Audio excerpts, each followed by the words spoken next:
Are you ready for some smart, plain talk on politics, Israel, and the law? It's the Andrew Parker Show. Let's roll.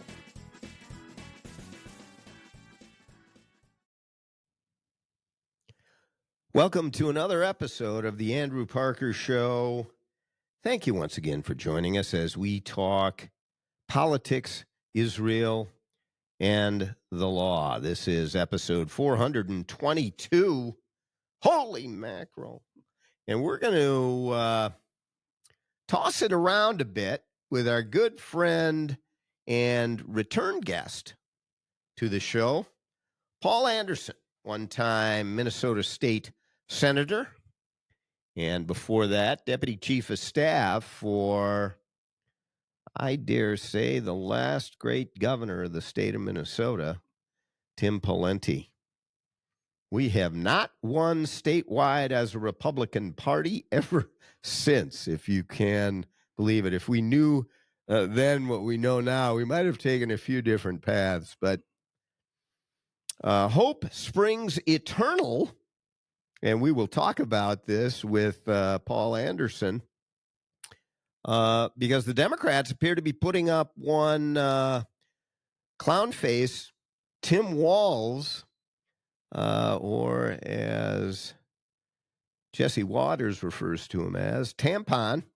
Yes, indeed, Tim Walz will be the actual Democratic nominee in all likelihood for governor again, third term of the state of Minnesota. But before we get into that subject, I first want to welcome to the show Paul Anderson. Paul, thanks for being with us. Thanks, Andrew. It's good to be back. It's been a couple years, but love doing this. Well, there are few people that are better political raconteurs than Paul Anderson. He has his ear to the rail, if you will, and he's got some great insights. So I did want to have you on today, Paul, because what is going on in this country, and in this state, surrounding areas as well, but certainly nationally and frankly internationally, is just so disturbing to so many. And I talk about it as the tearing and potential burning of our moral fabric. What is your take on what is happening, and in particular with respect to the whole Charlie Kirk tragic, horrendous murder assassination? It's just so sad. It's troubling. It's tragic. We are in a period of time in our country that is dire, I think. It's a time that after the events of last week and the assassination of Charlie Kirk, I think you're seeing an uprising, a revival of sorts on college campuses. I think you're seeing a situation where young people are seeking the truth, seeking who they should be listening to, and taking control of their destination in this country, the destiny in the country. And for those of us in our 40s, 50s, 60s, whatever, we need to be paying attention too, because this has happened on our watch. I think that, again, going back to that truth situation, there's so much disinformation. There's so much propaganda. And we can talk about this, what happens in the Middle East and in Israel. But we are just at a moment of time that everybody needs to be responsible. We can't embrace this individual truth. We have to understand the fabric and the foundation of our country and the values it was built on, and really move forward for the good of the country, for the good of Minnesota. And I'm just seeing a lack of that. I think there's just so much motivation for control, and the end justifies the means. And so I'm just hopeful and praying for different direction. Well, as I think about the last many years, since Barack Obama, really, and his uh, role as divider in chief, uh, and his treatment and attitude toward law enforcement, toward the justice system, toward the rule of law, his conscious decision, along with Joe Biden's conscious decision to ignore and not enforce uh, the laws on the books as it relates to some of the most heinous and difficult crimes, all the way down to the broken window crimes. Uh, Simply not enforcing them and then undermining police across the country, sheriff's departments, the others who are enforcing our laws.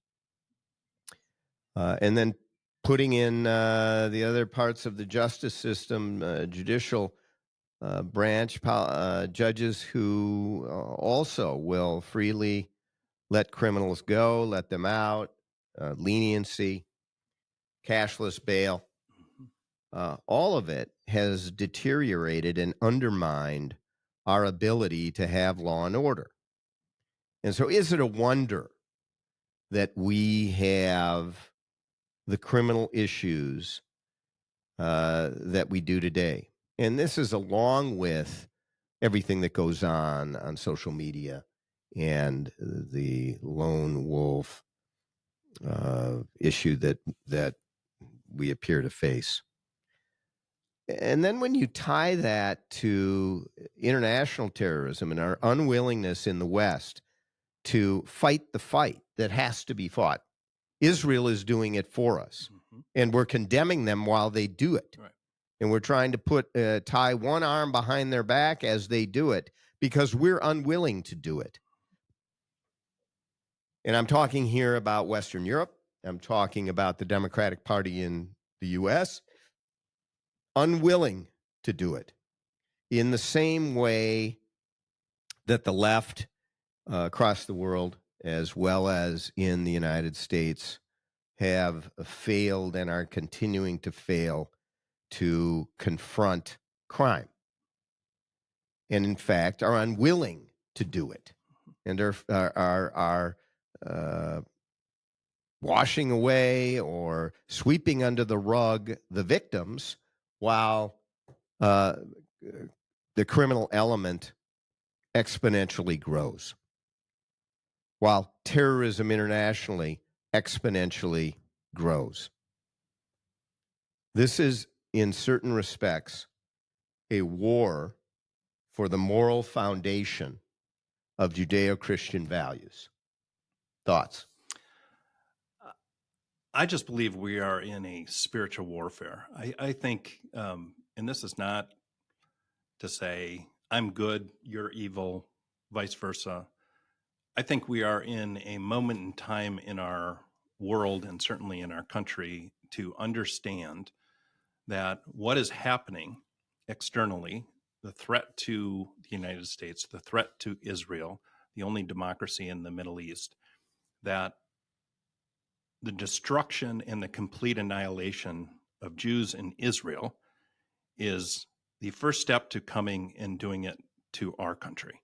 As I've been looking at this, the big Satan, the little Satan. Yep, exactly. Heard it many times. I was just going to say that Israel is the little Satan, the U.S. is the big Satan, and we are the evil ones. And it is something that, again, I think that real courage, that understanding, we need to understand what is accurate, what is propaganda.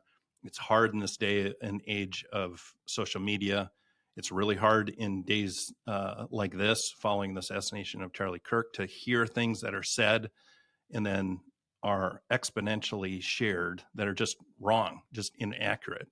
And that's just one example. But when we're talking about terrorism and the threats to our country and just those little things, I mean, I think of the change in New York when Rudy Giuliani became mayor in New York City was dramatic. And they started with the simple things. They cleaned things up in that city, and it had a massive rebound. What we've seen in places like New York and in Minneapolis and places around this country is just a total lack of, the rule of law. There's just a dismissive nature of no enforcement. No enforcement. And it has been an incredible slippery slope, and it is funded by big agendas. And I think the herds of people that are following whatever movements this is, and it have been, don't understand the absolute destruction of our country. There was a lot of conversations coming out of COVID that there was going to be the reconfiguration. We were going to reset the economy. We were going to reset a lot of just social standards in our country. We can always do better, but what has happened has been a change in dynamics in a drastic way, and I dare to say it's not for the better. We are in trouble. Well, I go back, if you zoom out to 30,000 feet or more and take a look at the changes that have occurred over the last few decades in not only our political discourse and interactions, but in the body politic itself. It has been put on steroids in the most recent years. And in particular, what was going on, it was, I didn't recognize it as it was going on our college campuses and on our universities. We now have generations of kids who are now in their working adulthood who have a view of this country, which is far different than you and I, in terms of a love of country, in terms of believing in the founding principles of this country, has basically effectively been rejected. And it is now a hate of this country. Not all, not even a majority, but a significant number. And when you look at the administrators and the faculty in our institutions of higher learning, you become concerned. They're teaching a whole revisionist history about American history, certainly about Middle Eastern history, about the state of Israel, how it was founded, why it was reestablished, why the Jewish people returning to their homeland was not just a right that they had and continue to have, but they have lived there continuously and are the indigenous people and have been for thousands of years. And that's all being rewritten. And these kids now are in the street protesting based on facts which are false. What do we do about it? I was absolutely taken back. I think it was about 2018. I was speaking to a large high school class. This was a combined class. There's probably over 100 kids. And as I was talking, Paul was in the Minnesota Senate, 2016 to 2020. Yep. And so you were speaking to him as a legislator. Yep, as a legislator. And as I was speaking and as I was talking about my experience, I had worked for former Congressman Ramstad, and I worked for him when 9/11 happened. And it had a profound effect on me and obviously so many. And I dare say that was the last real sense of patriotism I felt in this country. The unity, all of us coming together to respond to the horrific attacks of 9/11. Which, by the way, I would argue we only half-baked our response. Yeah. We still have not fought terror the way it needs to be fought. I agree. I think, and we can talk about October 7th and what's happened and the atrocities in Israel to the Jewish people and others impacted from the attacks of Hamas. But what happened on 9/11, as days, weeks, months, years went by, if you weren't in New York or you weren't in Washington or Pennsylvania where these attacks happened, or you weren't impacted with family friends like the Amos, and for me personally in Wayzata, in them losing Gordy Jr., you just kind of went about your life and things went by. It's not like people didn't have patriotic feelings, but it just went away. And what I realized when I was talking to these students, and really smart, great questions, was almost all of them, this is 2018, Andrew, this is 7 years ago, almost all of them were born after 9/11. And so their perspective, their understanding of what happened, it was news clips, it was videos, it was maybe what their parents talked about. And a lot of parents don't want to talk about things like that. And so you think of the times in our country, World War II, different times when people banded together to defend our freedoms, to fight for what we believe in. I know you're a fan of Reagan, and it's one of my favorite quotes, and I don't want to screw it up, so I'm going to read it. Freedom is never more than one generation away from extinction. We didn't pass it to our children in the bloodstream. It must be fought for, protected, and handed on for them to do the same.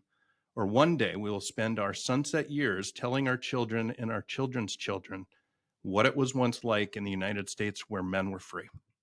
Yeah. I mean, we're here. I We feel like are here. we are Crossroads. we are at the crossroads. We are at the edge. And these are quotes, but Reagan was an amazing, he was the great communicator. He had an ability and a foresight to understand what is coming. And I think about that. And again, I think of my responsibility. I can't, I can vote for people for office. I can hold people accountable, but ultimately it comes down to me and what I'm going to do. And what I've chosen personally in our family is to fight for Minnesota, fight for this country. And that's all we can do.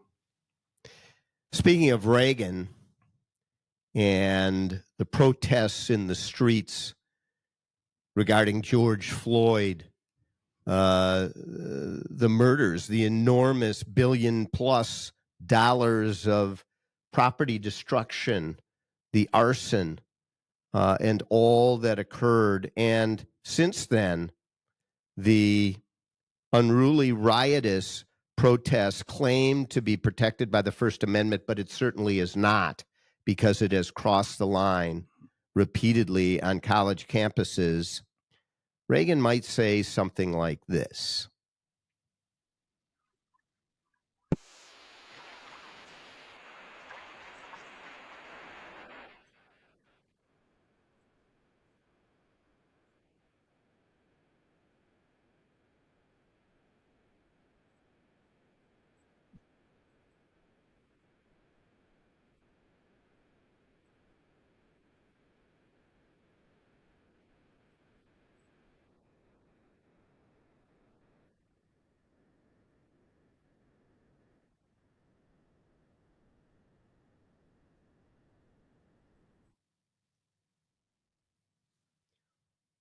Yeah.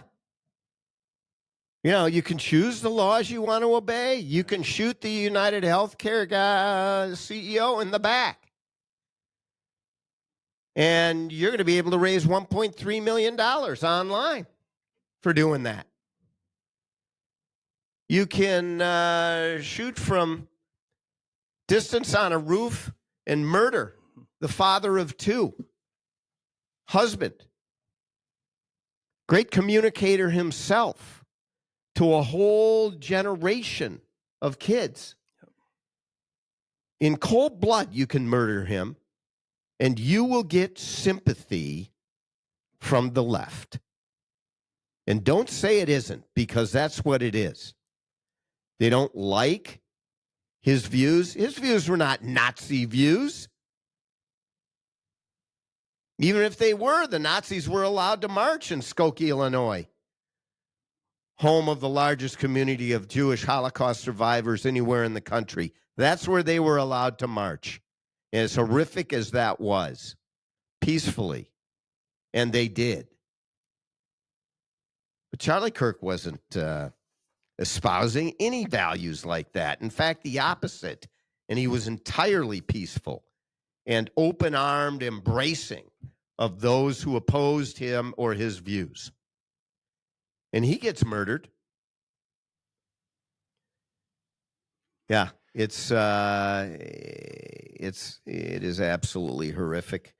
I think for me, Andrew, I've over the years listened, seen Charlie Kirk's statements or conversations, either on social media or different venues.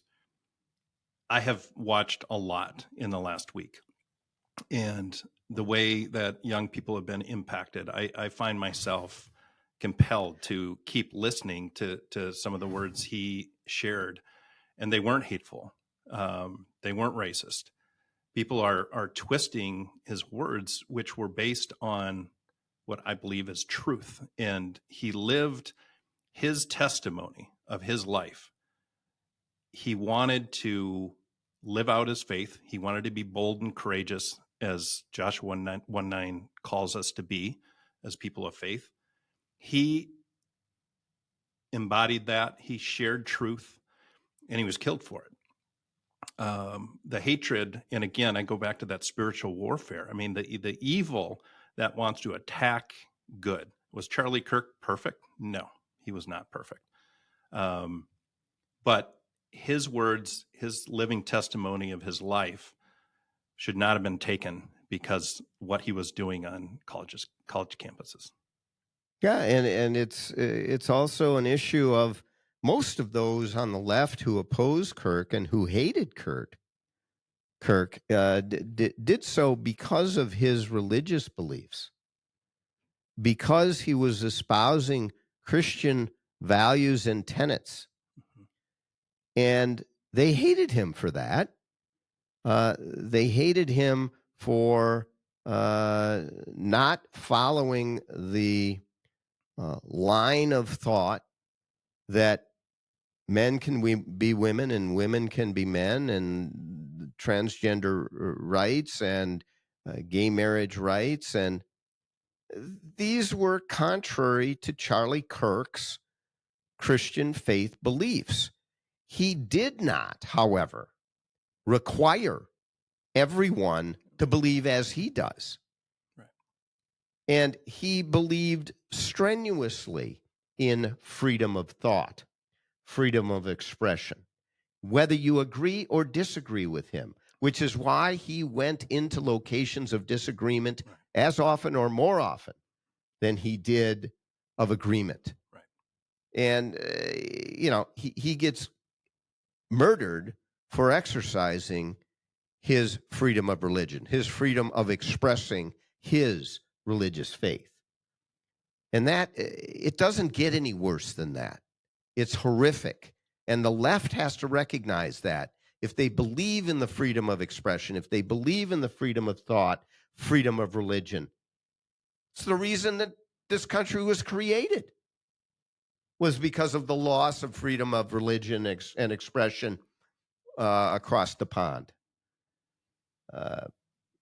So, if we've got founding principles that still exist, let me shift gears a little bit, Paul, and I want to go back to what we were talking about. We are in the midst of a I hate to use the word war, but a war, and you say, well, it's not literal. I'm not talking about bullets, but I mean, nowadays we are talking about bullets, and it's horrific that we are. But this is a war for our moral fabric. Are we going to be run by a mafia type criminal element? Are we going to be run by revolutionaries? Are we going to have at the foundation of our interactions anger and hate, anarchy and chaos, which George Soros would he would love that. I mean, that's what he supports, because he wants fundamental, foundational, institutional change, revolution. And that's the way to get it, is to have a society in which the criminal element rises and people walk in fear. That seems to me to be the turning point that we're at. I think the creation of discord and just absolute separation. I mean, I think we've been seeing this for a while, where we're heading to blue states and red states, and in the division. And I would even say the economy is being split blue and red. For sure. You know, blue people go to blue companies. Red people buy from the red companies. You get employed by the red team or by the blue team, depending on who you are. I'm not going to apply to that job. Those people are a bunch of Christian crazies. More and more. And we here in Minnesota, I think we are at the edge. I'm 52 years old. I don't know. And it used to be, people are leaving. And a lot of people on the other side of the aisle would say, oh, you're full of crap. And then the stats started showing that high income families were leaving the state. And as population kept increasing, the argument was, no, we're okay. Well, when you don't have the tax revenue, you don't have the job creators, when you don't have the creative minds leading the economy in our communities, we're in trouble. And what has happened is it's set up a situation. I don't know almost any of my friends that are of the same age, give and take a few years, that haven't at least, Andrew, had conversations with their accountants, their attorneys, their financial advisors, to at least set in motion, what do I need to do if I need to leave in 5 years? That is businesses, small businesses, medium-sized businesses. The corporations are probably going to stay here. They're probably not going to keep their headquarters here. We are at a moment that the watershed is happening. It's not, it might happen. It is happening. People are leaving, and it's interesting to see where they're going. And so your point on the red states and blue states, it's real and it's happening. And it's going to continue to happen if we don't change things. It is separating the country. And I would say that, and I have this just based on my own experience with my family, who views things through a far different lens than I do. I always try to be respectful, as I am with guests who are much more of a liberal prescription bent than I am, and who view the liberal idea of resolution being much better than the conservative idea on economic issues, et cetera. But the problem with having a discussion is the facts are diametrically different one to the other. If the facts could be set and you sit down with someone and have a discussion about those facts, the facts are the same for each, I bet we would find much more agreement than we see today. The reason there's huge disagreement is the facts are true or false, depending on what your view is. And they're being manipulated. Well, the crime rates are being manipulated. The numbers on the crime rates, the numbers of those in poverty are being manipulated depending on who's in power and which study you analyze. The vaccine numbers that RFK is talking about are different depending on who you're talking about. And this leads me back to education. Yeah. What is being taught is being made up. Well, if I'm not mistaken, it was Daniel Patrick Moynihan that said, you're entitled to your own opinion. You're not entitled to your own facts. Yeah.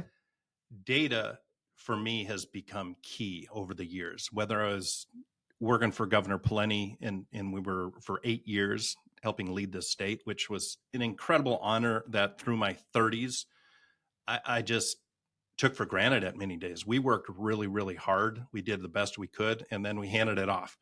And I look back at that and I think, my goodness, like just what I believe was we put the state first. People can disagree on Governor Pawlenty's politics, but we work really hard to lead the state the best we could. And I think of the propaganda and the BS that happens in politics and campaigns, and it can happen on both sides, but let's just focus on Minnesota right now. And you talked about education. We are touting record graduation rates in Minnesota. We are not touting the fact that 50% of our kids can't read or do math. The ones that graduate. The ones that graduate. I spent a lot of time on higher education, and in my last 2 years, I was a higher education chair of the Minnesota Senate. And the amount of kids that were graduating because the standards were up there, so the state's pushing for graduation rates, and those kids get to school, and we're talking about college debt, right? These kids are getting to school, and they've got to go immediately into remedial classes. So for a year, they're not ready for college. So then they're paying for an additional year of remedial classes so they can get ready to go. I mean, we are so ass backwards. It's crazy. And going back to just facts, to understand the data, we are failing our kids. We're failing this generation that hopefully can help save us. And I saw the interview, an interview of a leader of a charter school, one of the finest in the country, based out of New York. They're going to open up in Florida. You may have seen the same interview, but it was simply alarming. And this was an educator who was, as I understand it, a lifelong liberal who recognized that the education system was so broken. We were graduating kids that had no knowledge. Right.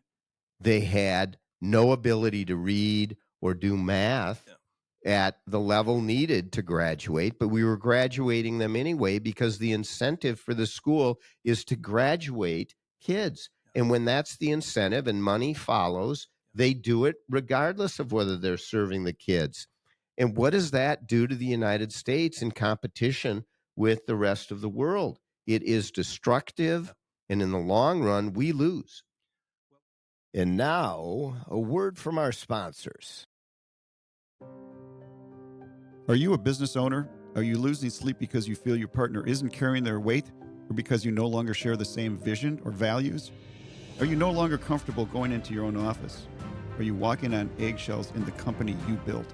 This is Chris Daniels, founding partner of Parker Daniels Keyboard LLC, a premier litigation law firm headquartered in downtown Minneapolis. For more than 30 years, I've specialized in business litigation and have helped hundreds of business owners resolve troubling business disputes. As a former certified public accountant, I get to the heart of the dispute, including financial issues. Business divorce can be messy, time-consuming, and costly, but doing nothing can cost you a lot more. Not just money, but emotionally, physically, and in your personal life. If you and your business partner no longer see eye to eye and you're eager to take a proactive approach and make a change, please call me at 612-355-4100 and schedule a consultation. Or visit our website at www.parkerdk.com. Looking to reduce your tax liability and grow your portfolio? Consider Texas-based Texacoma Resources. They have been delivering results for over 40 years in energy investments. Investors may benefit with strategic advantages like depreciation, depletion, and drilling, but should consult their tax advisors for their specific situation. Call True North Investment at 612-968-3442 to learn more. That's True North Investment, 612-968-3442. Texacoma Energy that works for you.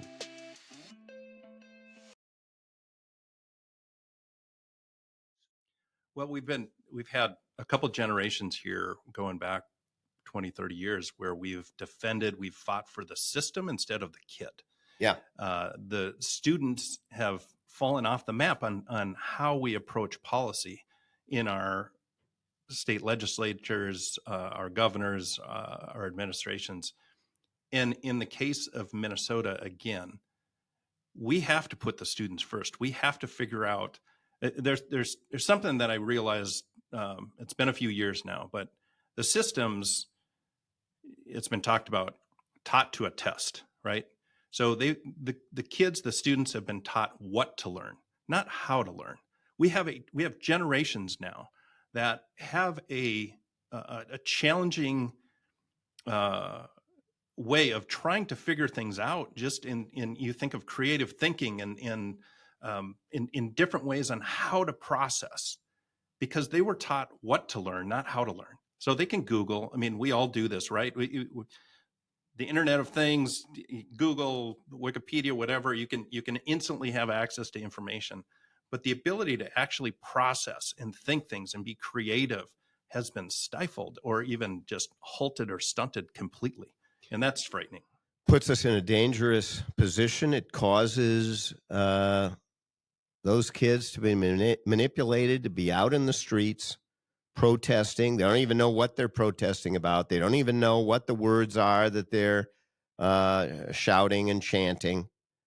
And their moral fabric gets lost amongst everything on social media that can ultimately radicalize them before they know it. Right. And I think this, in many ways, and I know, and not everybody is fortunate to have two parents in a strong home that, teaches values, teaches things about, being a parent, being a kid, growing up in the world. But ultimately, it does come to us to really teach those values and set our kids off well in what they believe. It's not basically, I don't want to tell our two girls, this is what you will believe. I want to teach them how they can seek it out and understand and create their own belief system. But it's got to be based on factual information and real data for them to build that foundation of beliefs. And I think there is generation, and then even you look at the folks that really engage, and when they're interviewed, why are you here? Well, I don't really know. Or look to their neighbor. I would have meetings in my office when I was in the Senate, and I'd love these meetings, and people would come in and they'd be with groups, and it was often more activist driven, and I would go around to each one of them and say, why are you here? And if they were reading off the piece of paper or telling me talking points that the executive director or whoever it was telling them, I'd stop them and just say, no, why is this personal to you? I want to hear from you. What is your story? Because for me, as an elected official, represent my community, I want to represent those people, but I want to take in the information and then make the decision. And time after time, and again, this is already 5 years plus years gone by, they couldn't do it. They were spouting talking points. Yeah. And that's concerning. When people are along for the ride, I dare say some are being paid as activists, professional activists. It's not based on a belief system. It's based on agenda and politics.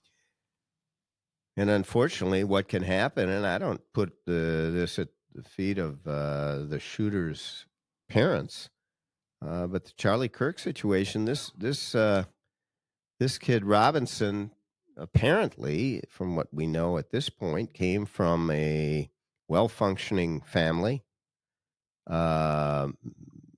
middle-income family, a good student, no mental health issues that could be identified or at least being treated or diagnosed at all. Yeah. And he is radicalized. That's a responsibility we have to take as a society. We're talking to Paul Anderson, one-time Minnesota State Senator and Deputy Chief of Staff for Tim Pawlenty, as I say, last great governor of the state of Minnesota. Paul, lastly, let's talk for a minute about politics and the direction of the two parties, the Democratic Party and the Republican Party. Let's start with the state of Minnesota. the Democratic Party, the Republican Party, where are we? The legislature is almost exactly evenly split.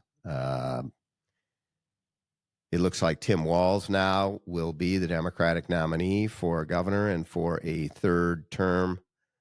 What are your thoughts about the upcoming election? Well, it's going to be very interesting. I think for many years we were told Minnesota was a purple state, and you look at the legislature and how evenly split it is. People say, "Well, it's we're right there. We're so bipartisan," and we're not. We're a blue state that is really dark navy blue in Hennepin County and Ramsey County, and due to that population, Republicans are going to have a very hard time winning statewide, and that's been the case since 2006. Norm Coleman, in a recount, lost to Franken in 2008. That was, that 17 years ago. But Tim Pawlenty was the last one under circumstances that won at 48%. So for a Republican, that basically starts at the floor of about 42%, needs to make up that margin. And Tim Walz is, I think the last approval rating was somewhere around 48, 49%. I think when you look at those that say he should run for a third term, if I'm Tim Walz, I'm concerned because those are in the low 40s. There is going to be real fatigue. What's in the low 40s? Tim Walz. Favorable? Those who would like to see him run for a third term. Oh, so I even see. though his favorable or his approval rating is at 48, 49%. The third term drags on him. Right. There's still, 5, 6, 7% that say, yeah, he's doing fine. I mean, Minnesota governors traditionally, you're the governor. People expect you to lead, and your approval rating is going to bounce between high 40s to 60%, and it's going to bounce around. In this case, Walz fatigue, and it would be for any governor running for a third term. And I believe Tim Pawlenty thought about this in heading into 2010. Other governors, Rudy Perpich was the last one to attempt this and failed. It is a hard situation, and you will have had 16 years of 8 years of Dayton, 8 years of Walz, and to go out and say everything's fine, it's all Trump's fault. Anything that's bad, all the fraud, don't look at that, is going to be challenging for this governor. On the Republican side of things, I do believe we've got a couple really good candidates. I think there's others that are looking at it. I believe Tim Walz, now from the Democrat side of things, there were a lot of people that wanted to see Tim Walz run again. There are other people that were saying, okay, it's time to move on. And obviously, for whatever reason, whether it's polling, whether it's the recent tragedy in Minneapolis with Annunciation and the horrific, it's driving a passion for him to run again. And so he's going to use certain issues to push his case. Again, getting back to the Republicans have to put up a competent, compelling argument to say they deserve at least 4 years to lead the state. I think that opportunity is going to come.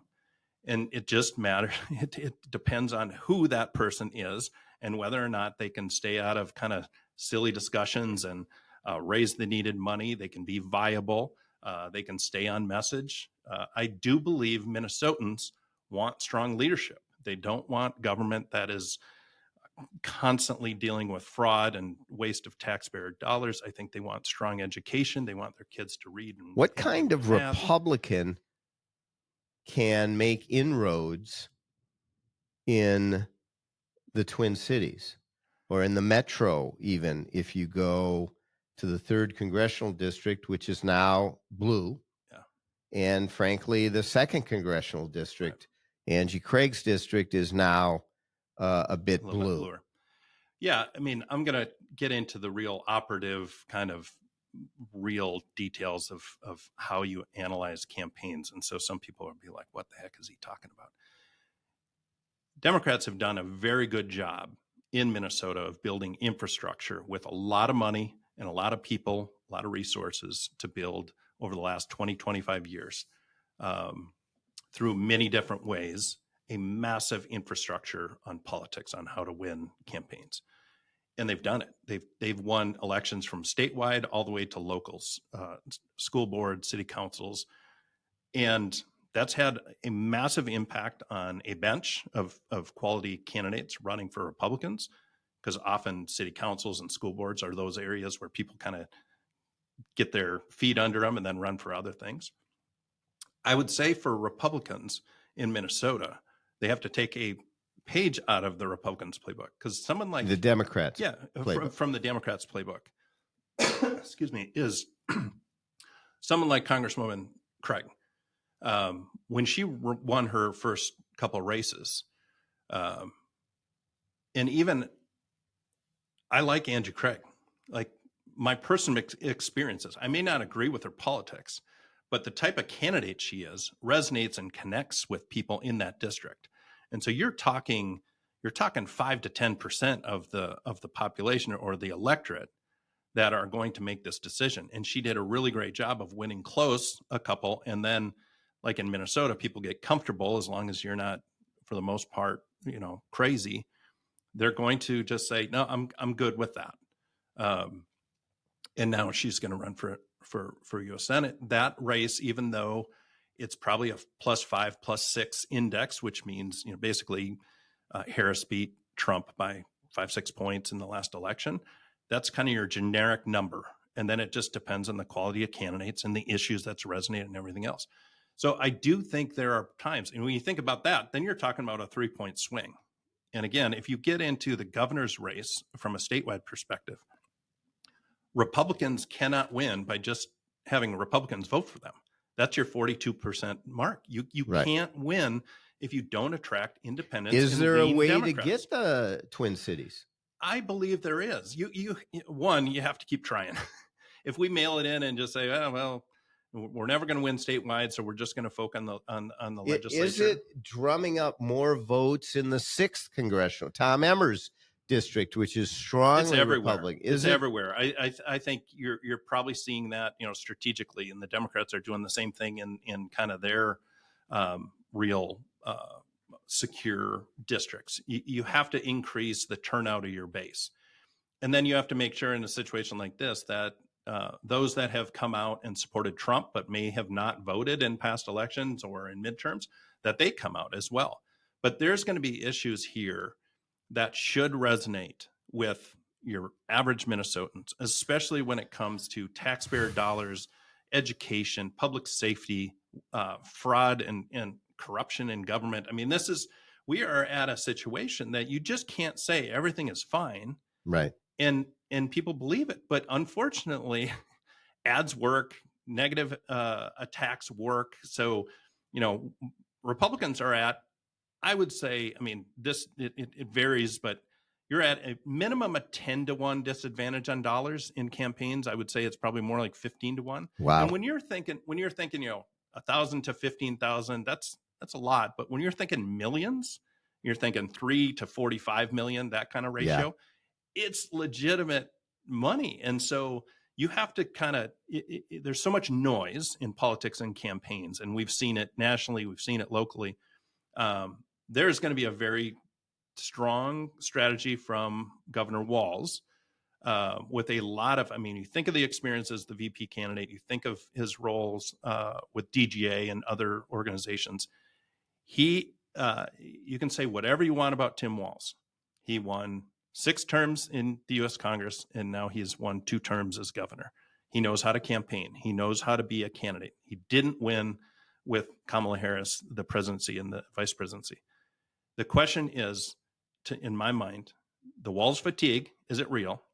Do people in Minnesota really care whether or not that we've $1 billion going on, probably $2 billion of fraud?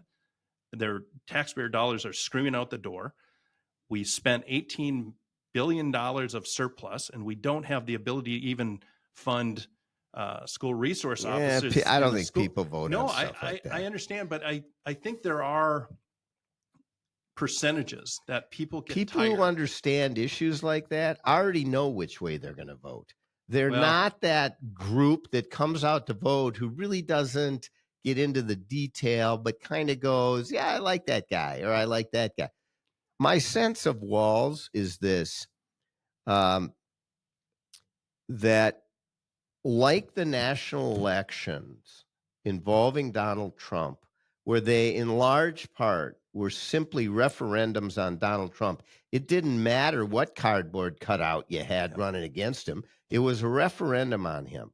And I think this time around in the Minnesota gubernatorial race, it is going to be a referendum on Tim Walz. It doesn't matter much who the Republicans put up, because no matter who they are, they're going to be hopefully just a vanilla candidate, because we don't have some superstar that's going to come in and blow everybody away. This is a state, by the way, that you can, Al Frank and Jesse Ventura, we elect people like that. We don't have that. It's going to be a cardboard cutout, whoever it is, and it's a referendum on Tim Walz. Listen, that's coming from a guy who thought the U.S. electorate was not savvy enough to actually vote for Donald Trump. I didn't think he could win after the drumbeat of hate that had gone on year in, year out between 2016 and 2024. But he did. So, what do I know? But I think I'm right about it. It's a referendum on Tim Walz. Let's turn to the. Well, there's just really quick. You're right. It will absolutely be a referendum on Tim Walz, and I do think that Walz fatigue is going to be real. That might allow the Republicans to win because he's got real problems. He's got real problems, and you can't put lipstick on something that is this glaring of a problem. And so, well, the national campaign brought out things that Minnesotans never. The Republican Party in Minnesota never brought out these things that were brought out when he was running. And those aren't going away. They're not going away. He has to have the ability to see that and understand that's all coming back, and then some. I mean, it's the governing is something that I am hopeful people can have an objective view of this race, and it's not just based on emotion and a gut, and that Republicans can put up a candidate that can be viable and is ready for this, because ultimately, yes, it's a referendum on Tim Walz, but a Republican candidate has to be viable and competent and be able to withstand the hell that's coming. They can't be a negative. Right. They can't be a negative. So it can't be an average. And I do believe we have a couple people. Who are you thinking? Well, there's a couple that are looking at this. Kristen Robbins has been a friend for a long time. Kendall Qualls and Scott Jensen are both friends. Kristen has a very unique background, and she has a very unique presence in how she goes about things. I have, in my whole life, business, politics, government, nonprofit, every walk of life, I haven't seen many people work as hard as Kristen Robbins. I have not seen many people as diligent on understanding the issues. You may not agree with her. I want somebody that is going to understand the issues, that's going to be able to make an executive decision and lead and help our state and help the economy and make us prosperous again and make it so people aren't looking for a 5-year exit plan. So there are others that are looking at getting into the race. But again, we simply need somebody who's going to fight, going to be able to raise the money, going to be able to stay on message and give people a hope. Because, I mean, ultimately, Donald Trump won the presidency. He still hasn't won Minnesota. So you can't run the Trump playbook in Minnesota and think that that's ultimately going to win. Maybe some, miracle happens, but ultimately you have to get after those independents and lean Democrats. So we have about a minute left, Paul. What are your thoughts about in a national election about the midterms? Is it going to stay slightly red? Are the Democrats going to take one or both of the chambers? Well, I think right now, I mean, anybody that says they know what's going to happen is crazy. In 22, I would have fully expected that Republicans would have had a tsunami, and it didn't happen. You had the abortion issue, you had other things, and ultimately, you go back to 2018 in Trump's midterm. You see, or you go back and you look at all the massive change in the suburbs, especially in Minnesota for sure. It was like a watershed. It just cleaned out a bunch of really, for the most part, really good, strong, independent Republicans, and they haven't won back. So for the most part, these seats it's down to a really razor thin margin of how many seats are going to determine this. I don't know where the country is going to be with regards to Donald Trump and what impact. He's not going to be on the ballot, but one, you need Trump supporters and people that voted for him to vote in these Republican elections for Congress, for Senate, in our races here. But ultimately, it is going to be close. I do believe from the economy to different things, public safety, things are moving in the right way. He won't get credit for it, but you can't deny the facts and the data. And if that's the case in another 6 months, I think Republicans are going to be in good shape. I tend to agree. I do think that the data is manipulated and it will be put out there strongly by both sides. It'll be complete opposite messaging based upon complete different facts between the two of them, two parties. But I tend to agree that it's going to be very, very close, razor thin margins. Thank you very much for joining us on the Andrew Parker Show. Again, thank you to our special guest, Paul Anderson. A scintillating discussion and one in which I always enjoy, off to the hockey rink for the two of us, and off to L'Shana Tova, Happy New Year to all of my Jewish friends, and to all of you out there as we come into the high holidays. Until our next episode on The Andrew Parker, you should go to theandrewparkershow.com. Subscribe, follow, like us, go to the YouTube channel and sign up there. You get all of the episodes immediately as they drop. theandrewparkershow.com. And make sure to text us as well at 952-522-2818. 952-522-2818. Thank you once again, and remember, until next time, be kind to your neighbor. For more Smart Plain Talk, go to theandrewparkershow.com. Learn about all of your listening and viewing options. And remember, all the great things are simple, and many can be expressed in a single word: freedom, justice, honor, duty, mercy, hope.